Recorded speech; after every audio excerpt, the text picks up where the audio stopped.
this is kind of a process question. The other day I thought you said we should not think of the Hedgeye risk ranges as support and resistance, but these seem to be the terms you were using today when talking risk ranges. Can you please clarify and kind of talk about your process here? The risk range, again, the risk range shouldn't be, what I said was they shouldn't be seen as levels of classic technician resistance and support. So when you break through the low end of a risk range, that's all that's doing is telling you it's as opposed to a super good spot to cover and buy, it's a super duper spot to cover and buy. It's not support. You know, what is resistance and support are trade trend and tail lines.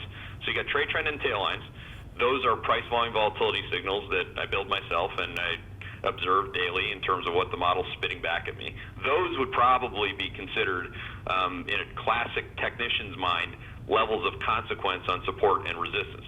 The range, no. The range is just, think of the range like I don't know if anybody's watching my Toronto Blue Jays crush it in the American League right now, but just think of the range as the strike zone.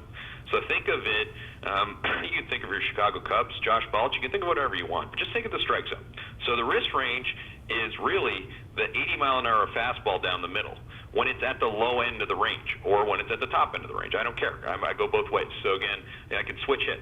And when it's outside, high and up or down and out, I mean, that's not, like when it's in the middle of the range, that's not a pitch to swing at. That's not where you make buy and sell decisions or covers and shorts. So again, just wait for your pitch. It's the hardest thing to do. Trust me, I've built the model myself, and for me, and I stare at it all day long, I still find it difficult.